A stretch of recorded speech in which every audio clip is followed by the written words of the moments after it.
Welcome to our channel. జుట్టు పొడవుగా ఒత్తుగా పెరగాలంటే ఇలా చేసి చూడండి, చాలా పొడవుగా పెరుగుతుంది.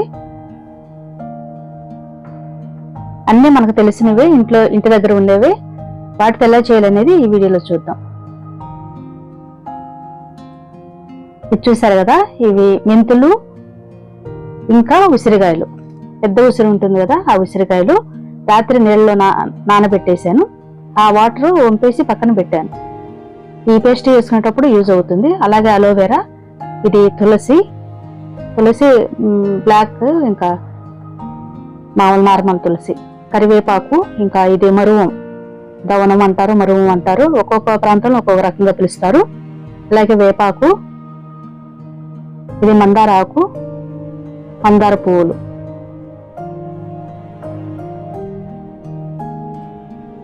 ఇంకా ఉల్లిపాయ, ఇవన్నీ కలిపి పేస్ట్ లాగా తయారు చేసుకోవాలి. ఈ అలోవెరా గుజ్జంతా తీసి పక్కన పెట్టుకోవాలి. ఇది మనం మెంతులు ఇంకా ఉసిరికాయలు వాటర్లో నానబెట్టాం కదా, నైట్ నానబెట్టుకోవాలి, మార్నింగ్ పెట్టుకోవాలనుకుంటే ఆ నానబెట్టిన వాటర్ తీసి పక్కన పెట్టాను. వాటితో ఇవన్నీ పేస్ట్ చేసుకోవాలి. కావాలంటే కొద్ది కొద్దిగా నీళ్లు కలుపుకొని చేసుకోవచ్చు.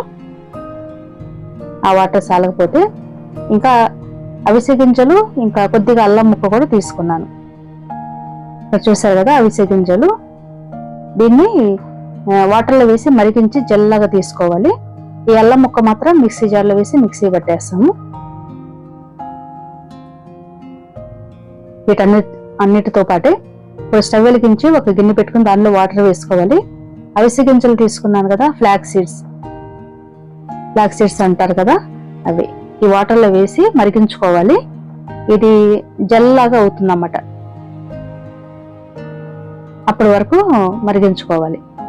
ఇవి చూసారు కదా, ఇవి మెంతులు ఇంకా ఉసిరికాయలు నానబెట్టిన వాటర్, ఇది అలోవెరా తీసి పక్కన పెట్టుకున్న అలోవెరా గుజ్జు. ఇవన్నీ మిక్సీ జార్లో వేసుకుని మెత్తగా పేస్ట్ చేసుకోవాలి. ఇంకా ఇది ఉడికిందో లేదో చూస్తున్నాను, కొద్దిగా ఇంకా జెల్లాగా అవుతుంది. ఈ టైంలో స్టవ్ ఆఫ్ చేసేసి వెంటనే వడకట్టుకోవాలి. కొద్దిగా మనం అలాగే చల్లారనిచ్చామనుకోండి, జల్లగా అయ్యి కిందకి దిగదు. జాలీలో నుండి వేడిగా ఉన్నప్పుడు వాటర్ లాగా ఉంటుంది. మనం వెంటనే వడపోసేసుకోవాలి. ఈ అవిసె గింజలు ఉన్నాయి కదా వడగట్టిని, దాన్ని కూడా మిక్సీ జార్లో వేసేసుకుని మిక్సీ పట్టేసుకోవాలి. మెత్తగా పేస్ట్ చేసుకోవాలి. ఇది జల్లగా అవుతుంది కొద్దిసేపటికి. మనం ఇప్పుడు పేస్ట్ లాగా చేసుకున్నాం కదా, దీన్ని కూడా జాలీలో వేసుకుని ఇలా వడగట్టుకోవాలి. లేకపోతే మనం తలస్నానం చేసినప్పుడు ఎండిన తర్వాత పొట్టులాగా ఉంటుంది తలపైన. ఇలా వడగట్టుకోకపోతే పర్లేదు అనుకుంటే అలా డైరెక్ట్గా పెట్టేసుకోవచ్చు. లేదా అలా వద్దనుకుంటే ఇలా జాలీలో వేసుకుని ఇలా పేస్ట్ కిందకి ఇలా అనుకుంటే మెత్తన పేస్ట్ కిందకి దిగుతుంది. పైన ఉన్నది మరలా మిక్సీ జార్లో వేసుకుని కొద్దిగా వాటర్ వేసుకుని పేస్ట్ లాగా చేసుకుని దానిలో సారం అంతా వచ్చే వరకు అలా చేసుకుంటూ ఉండాలి. మొత్తం ఇలా నీట్గా చేసేసుకోవడమే, దానిలో సారం అంతా వచ్చే వరకు. దీన్ని తలస్నానం చేసిన తల మీద పెట్టుకుంటే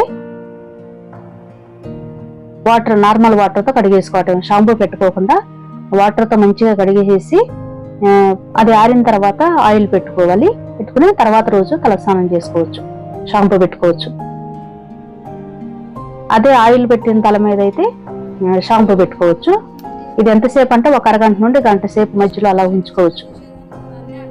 ఇది మనకి వీలు కుదిరినప్పుడు వారం రోజులకి 10 రోజులకి ఒకసారి అలా మనకి టైం ఉన్నప్పుడు పెట్టుకుంటే చాలా మంచిది. జుట్టు పెరిగిన వాళ్ళు బాగా పెరుగుతుంది, జుట్టు పొడవుగా ఒత్తుగా పెరుగుతుంది, ఇంకా నల్లగా కూడా అవుతుంది. ఉసిరికాయలు అవన్నీ వేయడం వల్ల మీరు కూడా తప్పకుండా ట్రై చేయండి. చిన్నప్పుడు మా పాపకి ఇలాగే పెట్టేదాన్ని, జుట్టు బాగా పొడవుగా ఒత్తుగా పెరిగింది. ఈ మధ్యన ఆపేసాను, మధ్యలో మొత్తం ఊడిపోతుంది అనమాట. మళ్ళీ ఇప్పుడు స్టార్ట్ చేశాను. ఇది పెట్టుకుంటే మంచిగా జుట్టు బాగా ఒత్తుగా పొడవుగా పెరుగుతుంది, ఇంకా మంచి కలర్ వస్తుంది అనమాట, నల్లగా ఉంటుంది. మీరు కూడా తప్పకుండా ట్రై చేయండి. ఈ వీడియో మీకు నచ్చింది అనుకుంటున్నాను. నచ్చినట్టయితే ప్లీజ్ లైక్ చేయండి. మీ ఫ్రెండ్స్ అండ్ ఫ్యామిలీ మెంబర్స్కి ఈ వీడియోని షేర్ చేయండి. ఎందుకంటే ఎవరో ఒకరికి యూజ్ అవుతుంది. ఈ సమస్య, జుట్టు రాలే సమస్య అందరికీ ఉంది కదా ఈ రోజుల్లో. వీలుండే వాళ్ళు అన్ని ఇవే వేసుకోవాలని కాదు, మన దగ్గర ఏ ఉంటే అవి అలా పెట్టుకోవచ్చు. అలాగే ఛానల్ సబ్స్క్రైబ్ చేసి పక్కనే ఉన్న బెల్ సింబల్ క్లిక్ చేసి ఆల్ అనే ఆప్షన్ ఎంచుకుంటే నేను వీడియో పెట్టగానే వెంటనే మీకు నోటిఫికేషన్ వస్తుంది. ఇలాంటి మంచి మంచి వీడియోస్ కోసం నా ఛానల్ సబ్స్క్రైబ్ చేసి నాకు సపోర్ట్ చేయండి. Thank you for watching.